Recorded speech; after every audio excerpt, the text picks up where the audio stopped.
Hey guys, it's Ed, welcome back to the kitchen. Today we're gonna make some delicious Linzer cookies.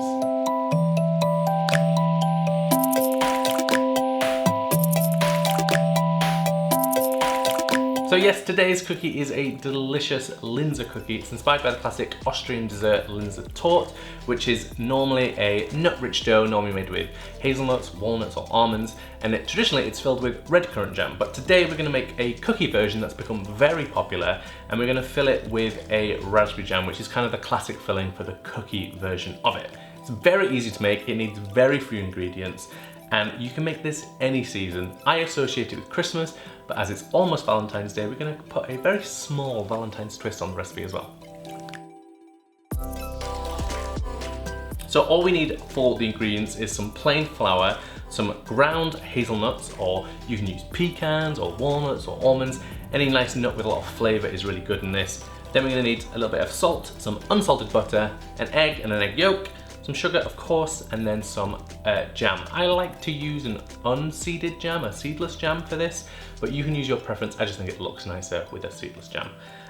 For the hazelnuts, we need to make sure that they're really nicely toasted because we want lots of flavor in there. So if you buy these ready ground, it's fine, but they often don't have that punch of flavor. So I find it best to buy blanched hazelnuts at the supermarket and then roast them yourself until they're really nice and toasted and dark. If you can find ones that you know have great flavor, go for it, use those. But I think sometimes just doing that little extra step is worth it.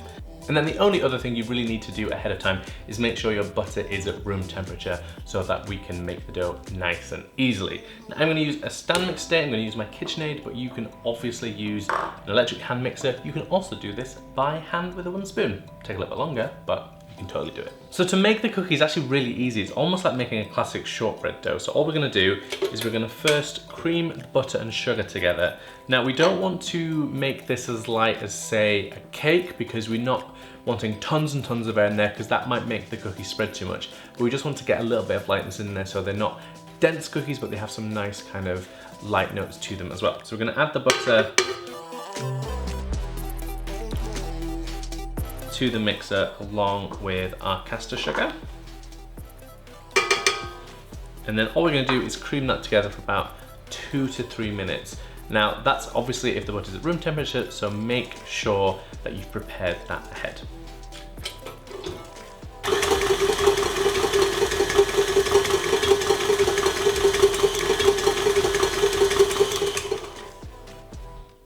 So between each stage, just make sure you scrape down the bowl, just to make sure that everything is combining nice and evenly. So once that is nice and light and creamy, we're gonna add in our eggs. We have a whole egg and an egg yolk, so we're gonna add those one at a time, just mixing until everything is nicely combined before adding the second. Now before we add our dry goods, we're just gonna add one last thing to our butter. We're gonna add a tiny bit of vanilla extract, about half a teaspoon. Just gonna give some nice background flavor. And then we can work on the dry goods. So we're gonna take our plain flour and our ground hazelnuts. We're gonna mix those together along with a little bit of salt. It's about half a teaspoon of salt. Just add that and then just mix that again to combine. So then I'm gonna add that to the mixer.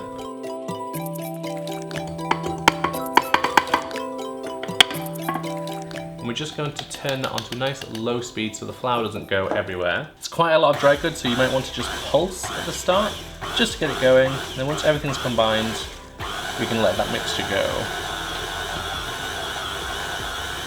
And we're just mixing just until that comes together. We don't want to over mix this because it'll make the cookies tough. So just mixing until the flour disappears into that butter mixture.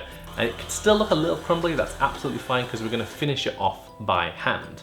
So take the dough off the mixer, and then what we're gonna do is turn that onto the work surface. And then with a little bit of flour, we're just gonna finish that off by hand just to make sure everything is nice and evenly combined. There's no dry bits, no pockets of flour. We've got a nice even dough. At this point, what we're gonna do is divide that into 2 equal pieces, press those into a nice flat disc, wrap them in cling film, and we're going to put them in the fridge for about an hour to rest so that we can roll them out in a bit.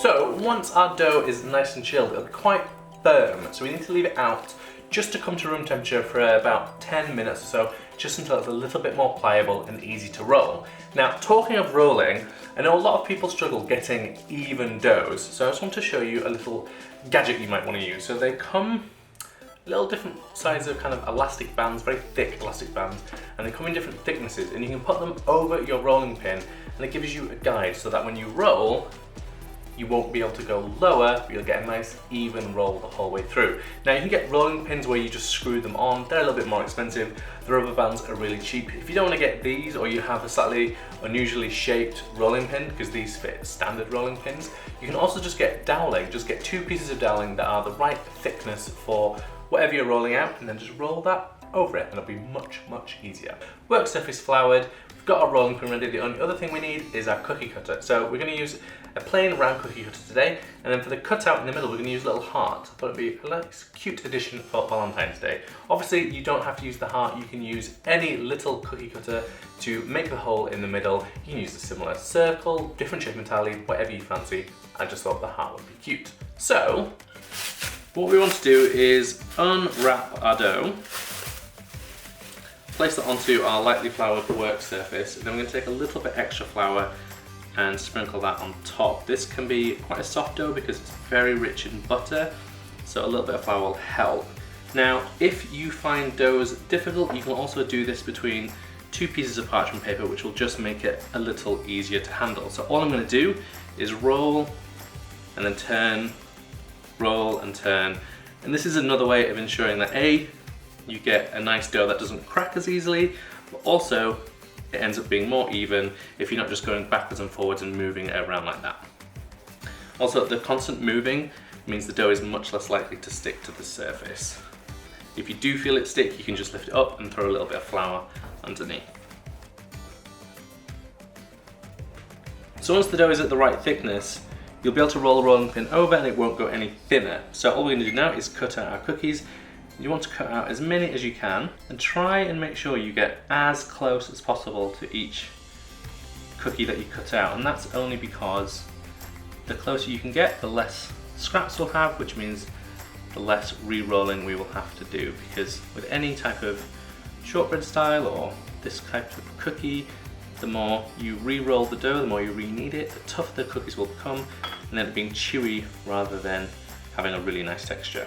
So just try and get as close as possible. So once our cookies are cut out, we can pop them onto a parchment lined baking tray and then pop those in the fridge for about 15 minutes or so, just until they're nice and firm. In the meantime, I'm going to work on the second portion of dough, and then with our scraps, you're going to re-roll those once and then cut out more as well. And then we can work on the cutouts before we get to putting them in the oven. So now that the cookies are nice and chilled, we can take our cookie cutter and we're just going to cut the heart shape out of half of the cookies. We're then going to go into the oven and bake just until they're starting to brown. You just want a little bit around the outside of the cookies. Then we can leave them to cool and then we can fill them with jam. So once the cookies are out of the oven, we just need to let them cool fully before we can fill them with jam. Now obviously I'm going to use raspberry jam to fill these, kind of the classic go-to flavour for Linzers.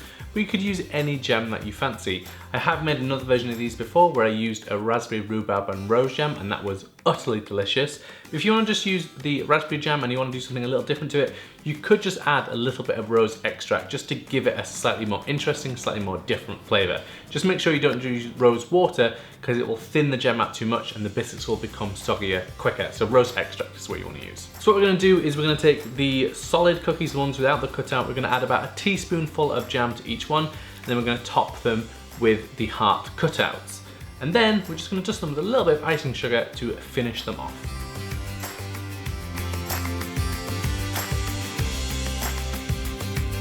I really hope you enjoyed this recipe. It's really simple and it's really easy to make. The recipe's up in the corner as always. For now, I'm off to have a big cup of tea and a Linzer cookie or two.